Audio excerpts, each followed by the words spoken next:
जय गुरुदेव। और देखिए, आज मैं आपके सामने जो साधना बताने वाला हूं वो कर्ण हनुमान साधना के विषय में बात कर रहा हूं। ये साधना एक ऐसी अत्यंत तीव्र और गुप्त साधना मानी जाती है। इसमें हनुमान जी के उस स्वरूप का आवाहन किया जाता है कि जो साधक के कान में आकर के यानी कि कर्ण में आकर के भविष्य, वर्तमान, भूतकाल आपके किसी भी प्रश्न का उत्तर देते हैं। इसे कर्ण पिशाचिनी के सात्विक विकल्प के रूप में देखा जा सकता है। देखिए,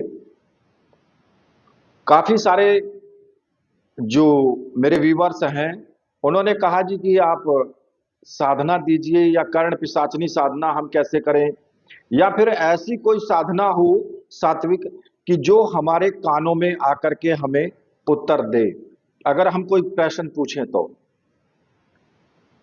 तो आज मैं आपको उसी प्रकार की एक साधना, हनुमान जी की साधना मैं आपको दे रहा हूं।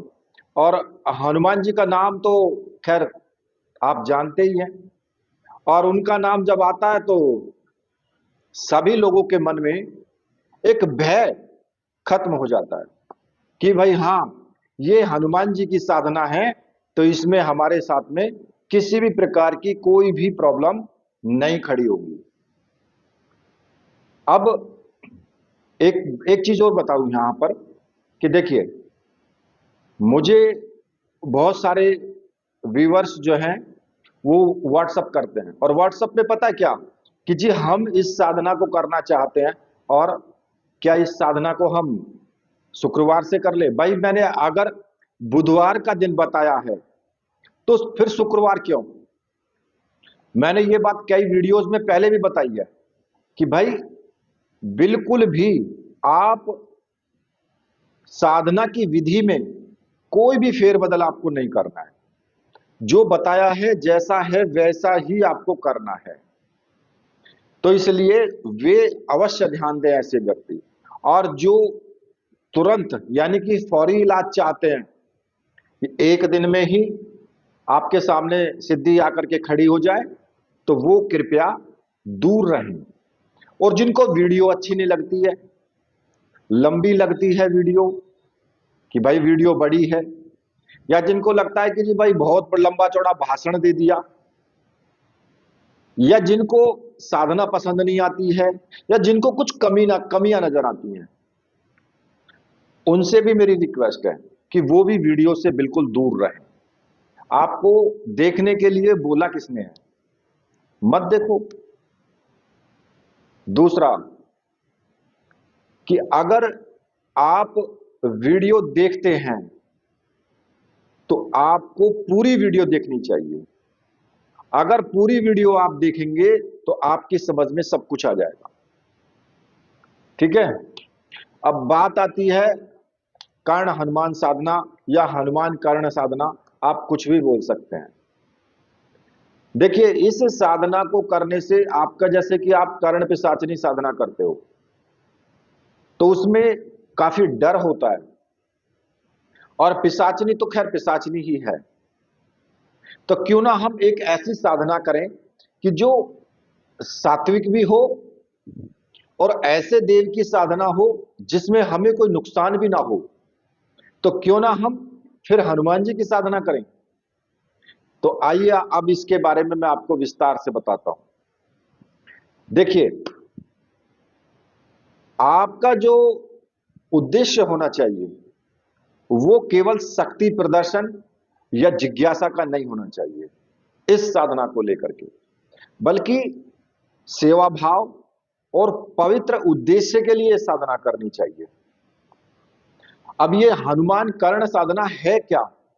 सबसे पहली बात तो ये होती है कि देखिए, मैं पहले ही आपको बता चुका हूं कि साधना सिद्ध होने पर जो साधक है उसको किसी भी व्यक्ति, किसी भी वस्तु, किसी भी घटना के बारे में या कोई भी प्रश्न उससे पूछने पर कान में उसके उत्तर आ जाता है। या फिर उसके अंदर से अंतःकरण में उसका उत्तर प्राप्त होता है। और हनुमान जी स्वयं आपके एक तरीके से गुरु बन करके वो आपका मार्गदर्शन करते हैं इसमें। अब इससे मुख्य जो लाभ होते हैं वो कौन कौन से? भाई, भविष्य में जो होने वाली घटनाएं हैं उनका पूर्व आभास हो जाना कि ऐसा हो सकता है, या फिर खोई हुई वस्तु या व्यक्ति का किसी का पता लगना, किसी भी प्रश्न का उत्तर हां या ना में प्राप्त होना, लेकिन सटीक उत्तर प्राप्त होगा। दूसरा, भूत प्रेत बाधा, तंत्र प्रयोग का तुरंत पता चल जाना कि हां इस पे ये प्रयोग किया गया है। साधक को वाणी सिद्ध हो जाना कि अगर आपने कुछ अपने मुख से बोल दिया तो वो हमेशा मतलब कि वो होकर रहेगा, सिद्ध वचन। और तीसरा कि भाई आध्यात्मिक रक्षा कवच तो बन ही जाता है। जब हनुमान जी की साधना करते हो तो रक्षा कवच तो ऑटोमेटिक ही हो जाएगा, उसमें कोई दिक्कत ही नहीं है फिर तो। अब ये जो साधना है, ये साधना में आपको पूर्ण ब्रह्मचर्य, पवित्रता और नियम जो है वो सबसे जरूरी है। क्योंकि हनुमान जी की साधना अगर आप करते हैं तो उसमें नियम, ब्रह्मचर्य और पवित्रता, ये तीन चीजें का नियम आपका जो कठोर तरीके से पालन होना चाहिए। अन्यथा देखो, अगर आप गलती करते हैं तो नुकसान भी उठाने की फिर आप हिम्मत रखना। ठीक है। साधना लगभग 21 दिन या 41 दिन आपको करनी है। अब साधना कहां पर करनी है ये भी बताऊंगा, साधना में जो सामग्रियां लगेंगी वो भी मैं आपको बताऊंगा। देखिए, साधना एकांत कमरे में होगी। जो भी एकांत कमरा है, आपका पूजा घर भी हो सकता है, घर का भी कोई एकांत कमरा हो सकता है, या फिर हनुमान मंदिर भी हो सकता है। और हनुमान मंदिर सबसे उत्तम है। ऐसी जगह हो कि जहां कोई डिस्टर्ब ना करे आपको। रात्रि के 9 बजे के बाद साधना कर सकते हो और सुबह ब्रह्म मुहूर्त में भी साधना कर सकते हो। बहुत से लोगों को रात्रि में डर लगता है, नहीं कर सकते वो, तो भाई सुबह 3:30 बजे से और 5 बजे के बीच तक कर लो, लेकिन समय एक ही रखना है। ऐसा नहीं कि आज तो रात्रि में कर लिए, कल सुबह ब्रह्म मुहूर्त में कर लेंगे जी, ऐसा नहीं। 2 टाइम भी साधना नहीं करनी है, केवल एक ही टाइम, एक ही समय पर, और एक ही जो आपका नियम है उसी नियम के अनुसार आपको करनी है। सुबह अगर आप शुरू करते हैं 3:30 बजे से 5 बजे के बीच में, तो फिर आपको प्रतिदिन उसी टाइम पर साधना करनी है। अगर रात्रि में शुरू करते हैं तो फिर रात्रि में ही करनी है। ठीक है। उत्तर या पूर्व दिशा की तरफ आपका मुख होना चाहिए। लाल रंग के आपके वस्त्र होने चाहिए, लाल आसन होना चाहिए, लाल ही चौकी पर कपड़ा आपका बिछा हुआ होना चाहिए। ठीक है। एक कटोरी में या गिलास में थोड़ा सा पानी जरूर रखें, जल, उसमें गंगा जल डाल करके थोड़ा सा 2 बूंद गंगा जल डाल दो। अगर नहीं है तो कोई बात नहीं है, आप ऐसे भी रख सकते हो। ठीक है। इसके अलावा लाल रंग के पुष्प होने चाहिए, जो कि सुबह के टाइम अगर साधना करते तो एक दिन पहले ही शाम को आप ला करके रख लें, फ्रिज वगैरह में आप रख सकते हैं।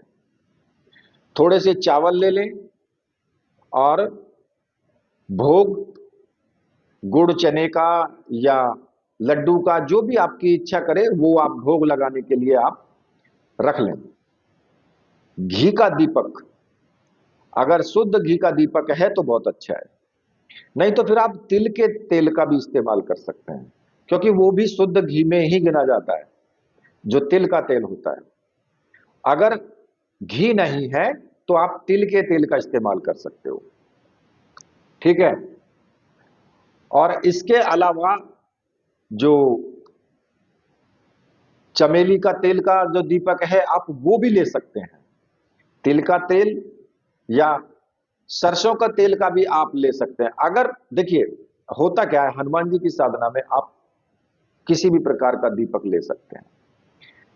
तेल का दीपक भी जला सकते हैं, चमेली के तेल का भी जला सकते हैं, घी का भी जला सकते हैं, और फिर अगर आप चाहें तो तिल के तेल का भी आप जला सकते हैं, क्योंकि ये हनुमान जी की साधना है, कोई ऐसी कोई भयंकर साधना नहीं है।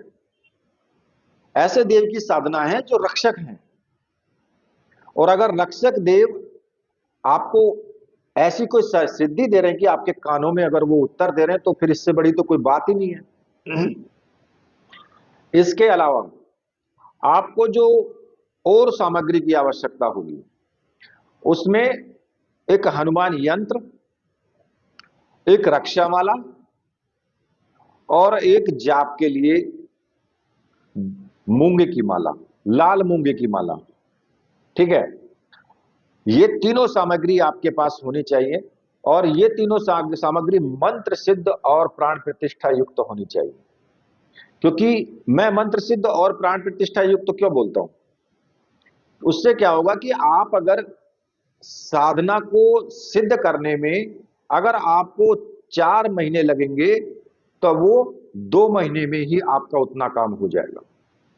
ठीक है, आपके समय की बचत होगी, आपकी मेहनत की भी बचत होगी। और अगर आपको ऐसी सामग्री चाहिए तो मैंने आपको दे ही रखा है भाई। आप अगर किसी भी प्रकार की समस्या के लिए आप चाहते हैं, या कोई आपका प्रश्न है, उसके लिए मैंने व्हाट्सएप नंबर दिया हुआ है वीडियो में, आप वहां से मुझे व्हाट्सएप करके और आप समस्या का समाधान या जो भी आपको चाहिए वो आप ले सकते हैं। ठीक है, अब हनुमान जी की साधना किस दिन आपको शुरू करनी है? देखिए, मंगलवार या शनिवार आप शुरू कर सकते हैं। अब कुछ दिन ऐसे होते हैं कि जैसे ग्रहण काल का दिन हो गया, या होली हो गई, दीपावली हो गई, ये तो, या नवरात्रे हैं, ये दिन ऐसे हैं कि अगर किसी साधना में कोई दिन निश्चित नहीं किया गया है, तो आप इन दिनों में साधना कर सकते हैं। तो ये तो बताने की मुझे आवश्यकता ही नहीं है कि भाई उस दिन होली दीपावली वाली बात तो।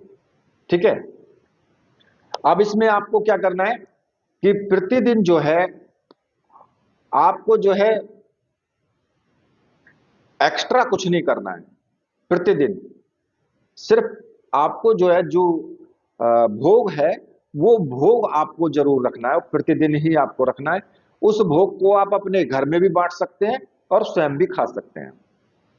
ठीक है, अब जब ये सारी सामग्री आपके पास हो जाएंगी, तो फिर आपको क्या करना है कि जिस दिन आपको साधना करनी है, उस दिन सुबह के टाइम या रात्रि में स्नान आदि करके और वस्त्र धारण कर ले, और अपने जहां पर भी आपको पूजा करनी है वहां आ जाए। वहां आकर के चौकी पर जो कपड़ा आपका बिछा है लाल, एक दीपक जलाएं, अगरबत्ती धूप बत्ती जो भी आपके पास है वो जलाएं। सामने गुरुदेव की तस्वीर जरूर रखें। ठीक है, गुरुदेव जो भी आपके गुरु हैं, अगर आपने डॉक्टर नारायण दत्त श्रीमाली जी को गुरु माना है तो फिर आप उनकी तस्वीर रखें, भगवान शिव को गुरु माना है तो उनकी तस्वीर रखें।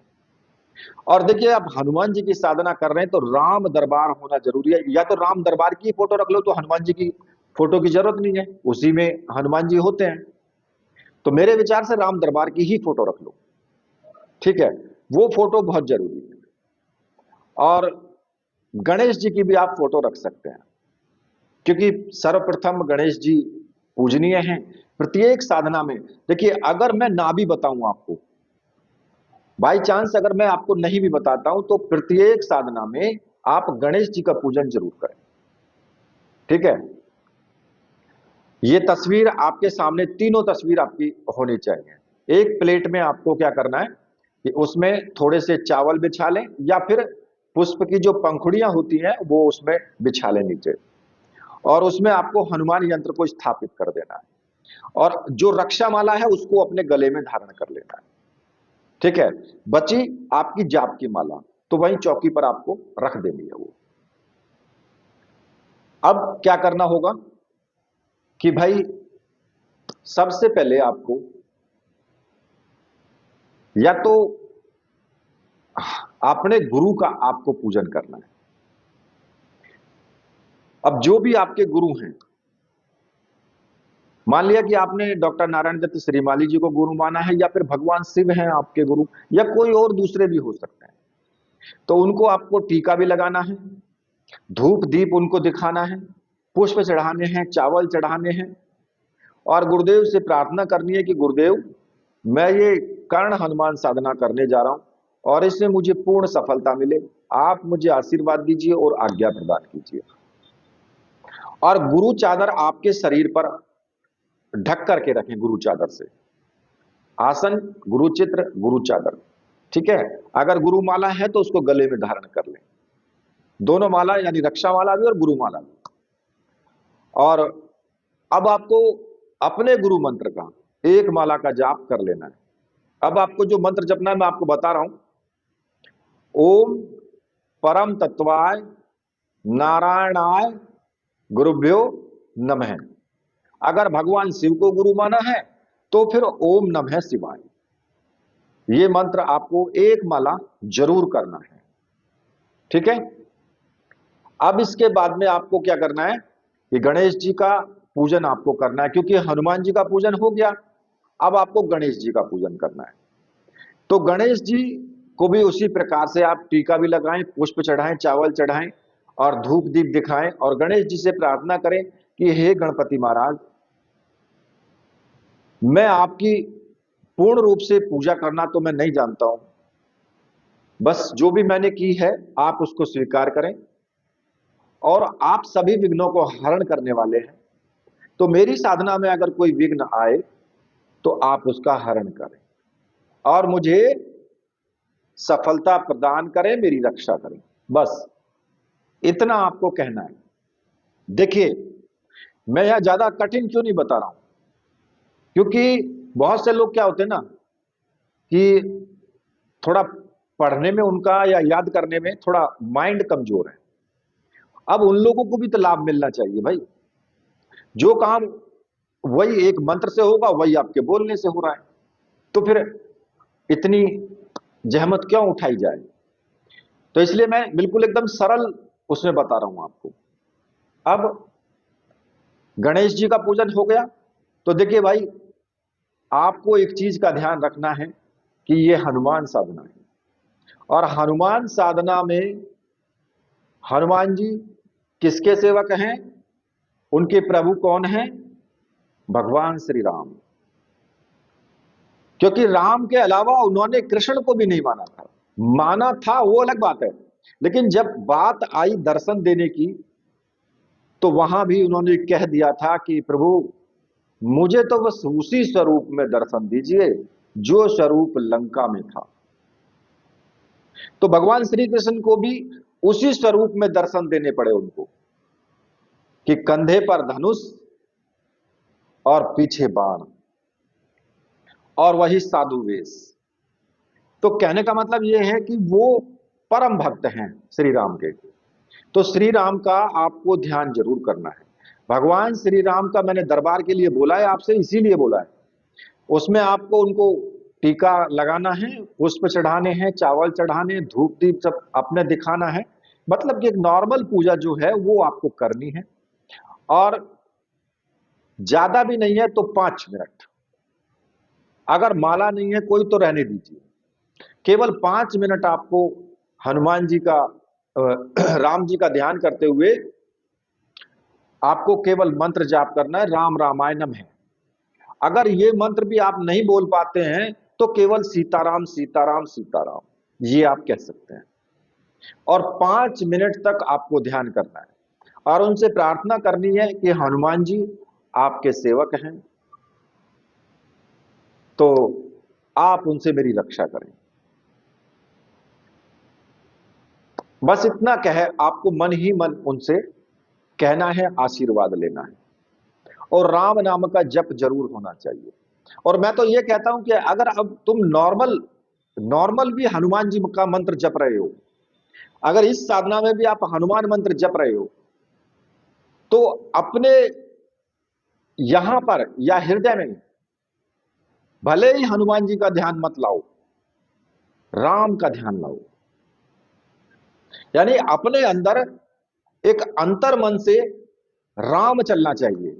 भले ही हनुमान जी का मंत्र का जाप कर रहे हो, अगर अंतर मन से राम चलेगा ना, तो इस साधना में कोई भी साधना हो, आपका कुछ भी नहीं बिगड़ सकता है। क्योंकि जहां राम का नाम चलेगा ना, वहां हनुमान जी तो अपने आप ही रक्षा करने आएंगे।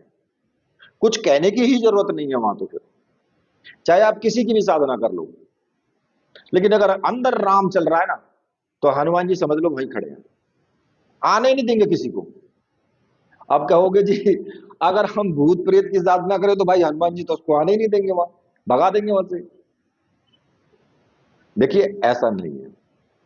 अगर आपकी कोई, आपके लिए किसी प्रकार की दिक्कत है, आपको कोई आपके ऊपर प्रहार करने के लिए आ रहा है, वहां वो नहीं होने देंगे।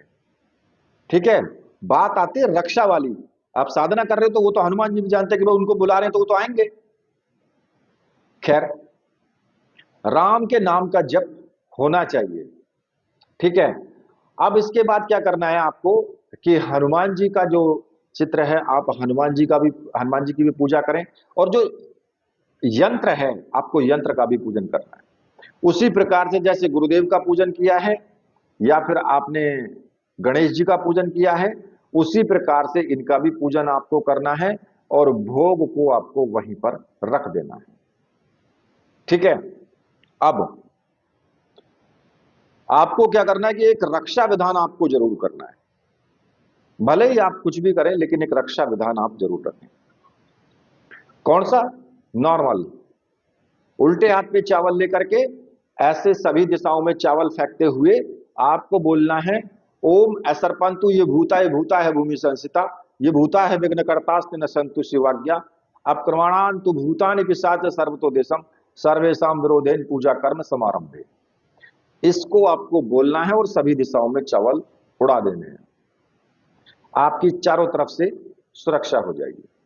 अब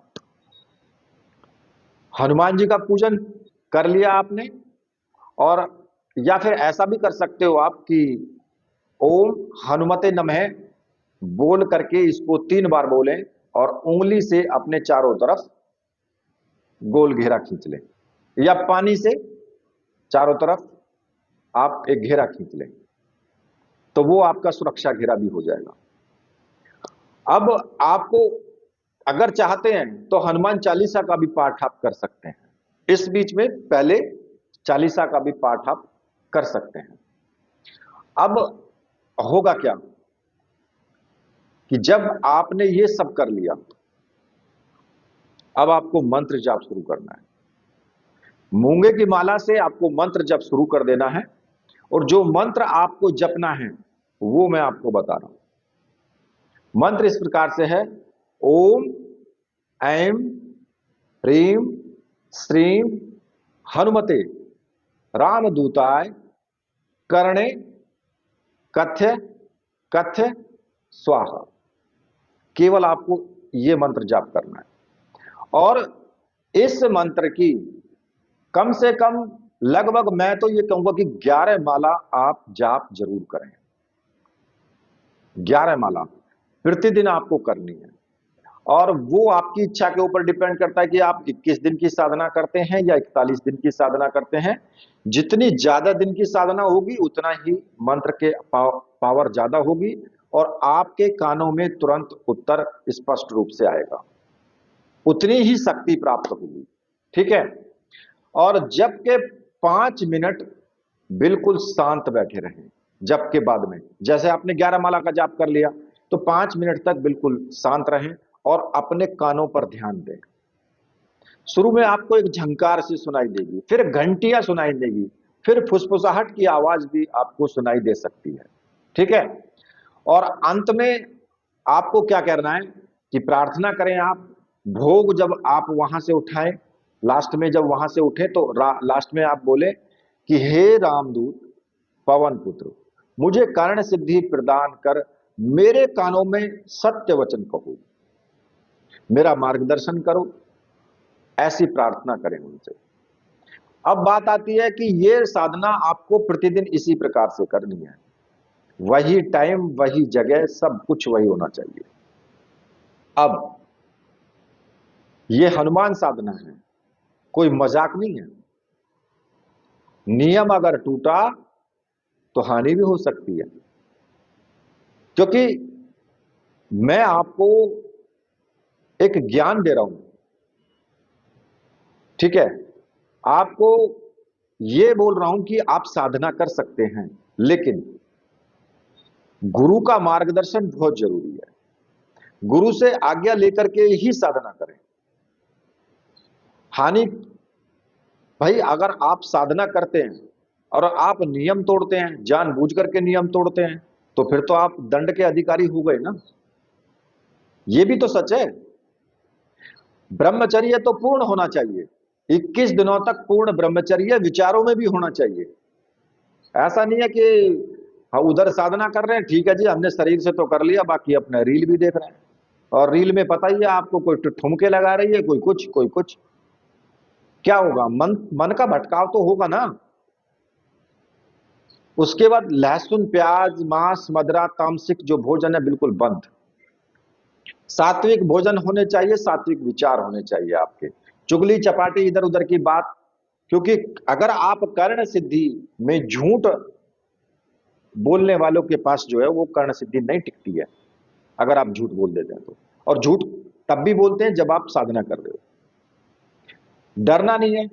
अगर साधना में कोई अजीब आवाजें आए, परछाई दिखाई दे, सपने दिखाई दे, तो हनुमान जी परीक्षा तो लेंगे ना आपकी। हनुमान चालीसा पढ़ करके और जारी रखें, क्योंकि हनुमान चालीसा तो आप मंत्र से पहले ही पढ़ लेंगे। राम का नाम भी आपको आप जप रहे हैं, तो फिर दिक्कत ही नहीं है कुछ। अच्छा, किसी को सिद्धि नहीं बतानी है आपको, ये मेन पॉइंट है। क्योंकि सिद्धि की चर्चा अगर आपने किसी से की तो सिद्धि नष्ट हो जाती है। बहुत से लोग बोलते हैं कि अरे भाई, कमेंट में भी बोलते हैं, मैंने पढ़े हैं, देखे हैं, इस साधना को किसी ने किया है, इस साधना को किसी ने सिद्ध किया है, तो भैया कोई पागल ही होगा जो तुम्हें बता देगा। या मुझसे पूछते हैं कि जी आपने ये साधना सिद्ध की है, पागल हूं मैं जो तुमको बताऊंगा। कौन होते हो भाई तुम? सीधी सी बात है, मुझे आपसे कुछ नहीं लेना देना। मुझे आपको मुझसे लेना है, मुझे नहीं लेना है। तो मैं क्यों बताऊं तुम्हें? तुम कौन हो जो तुम्हें बताता फिर? ढोल थोड़ी बजाना है मुझे कि क्या है क्या नहीं है। तो ये सब चीजें गलत हैं, और वो पागल होगा जो बताएगा, ठीक है। तो कहने का मतलब ये है कि आप जो साधना में सिद्धि होती है उसको किसी को नहीं बताना है कि मैंने कौन सी साधना की है। बात आती है स्त्रियों के लिए। देखिए, हनुमान जी की साधना स्त्री भी कर सकती है, और उनको एक समस्या आती है मासिक धर्म की, तो वो 5 दिन के लिए साधना बीच में रोक दें जब उनको शुरू हो। बाद में फिर गिनती जो होगी ना उनके दिनों की, वहीं से शुरू होगी जहां उन्होंने साधना रोकी है। ठीक होने के बाद फिर साधना करें। अपनी माला को, आसन को, इन सभी को धो लें अच्छी तरह से, ठीक है। गंगाजल छिड़क करके फिर साधना कर सकते हैं वो, जैसे ही ठीक हो जाए। और देखिए, गुरु दीक्षा के बिना पहली बात तो आपको साधना करनी ही नहीं होती है। गुरु तो होना बहुत जरूरी है, लेकिन राम नाम जप करके भी आप ये साधना कर सकते हैं, ठीक है। अब अनुभव कैसे हो सकते हैं? पहले 7 दिन जैसे कि सपने में बंदर दिखाई देना, मंदिर लाल फूल दिखाई देना, जप में सुगंध आना, इस तरीके से 8 से 15 दिन का आप शब्द मान के चलिए, बीच में कभी भी हो सकते हैं, ये कोई जरूरी नहीं है कि उस दिन होंगे। कान में सनसनाहट, अचानक से किसी का नाम याद आना, और वही घटना फिर हो जाना जो आपके मन में उभरी कि उसके साथ ऐसा हो सकता है, और फिर वही घटना हो जाना। दीपक की जो लौ है उसका ऊपर की तरफ ऐसे बढ़ना, ठीक है। और लास्ट के दिनों में, क्योंकि प्रश्न पूछने पर लगभग 2 से 3 घंटे के भीतर कान में उत्तर या स्पष्ट रूप से तभी सुनाई दे देना। कुछ को हनुमान जी की वाणी मन ही मन अंदर से आवाज जैसी लगती है कि जैसे अंदर से आवाज से बोल दिया है किसी ने, और ये बहुत ही स्पष्ट होगी और सत्य होगी बिल्कुल, क्योंकि यह झूठ का काम नहीं है। इसमें, इस साधना में झूठ का तो काम ही नहीं है। जो निकलेगा वो सत्य होगी बस। अब लास्ट में आप सिद्धि अगर आपको मिल जाती है, देखिए इस साधना को हो सकता है, मैं ये नहीं कहता कि पहली बार में ही किसी सिद्ध हो जाए, लेकिन ऐसा भी हो सकता है कि किसी को थोड़ा टाइम लग जाए, 2 बार 3 बार भी साधना करनी पड़ जाए रिपीट, ठीक है। लेकिन जब आपको सिद्धि मिल जाएगी, यानी कि सिद्धि आपकी जागृत हो रही है, तो ये आप प्रयोग कर सकते हैं कि शांत बैठ करके आंख बंद करके 11 बार इस मूल मंत्र का जाप करें और फिर मन में प्रश्न पूछें कि मेरा ये कार्य होगा या नहीं होगा, और फिर मौन रह करके दाहिने कान पर ध्यान लगाएं। तो पहला शब्द या भाव आपके अंदर जो भी आए वही उत्तर होगा, या तो कान में आ जाएगा हां या नहीं, या अंदर से उठ जाएगा हां या नहीं, ठीक है। अगर किसी दूसरे व्यक्ति के लिए देखना चाहते हैं, या तो उसका नाम नाम और उसका फोटो हो सामने, या फिर वो स्वयं बैठा हो सामने और उसका नाम पूछ करके आप प्रश्न पूछ सकते हैं। लेकिन एक चीज आपको बता दूं, यहां इसका उपयोग पैसा ठगने, सट्टा, लॉटरी, किसी का बुरा करने के लिए अगर सिद्धि का प्रयोग किया तो सिद्धि तुरंत खत्म हो जाएगी, उल्टा दंड भी मिल सकता है। हमेशा परोपकार के लिए ही साधना करनी चाहिए।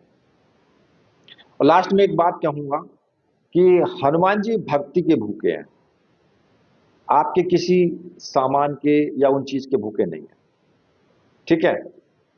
खैर, साधना आपको समझ में आई है तो वीडियो को लाइक करें, कमेंट करें और जय हनुमान जी जरूर लिखें कमेंट में। चैनल को सब्सक्राइब करें, फॉलो करें हमें, ठीक है। ऐसे ही वीडियो मैं आपके लिए लेकर के आता रहूंगा। और लास्ट में मेरे साथ बोलिए, बोलिए वीर बजरंग बली हनुमान जी महाराज की जय, बोलिए मेरे परमहंस गुरुदेव की जय।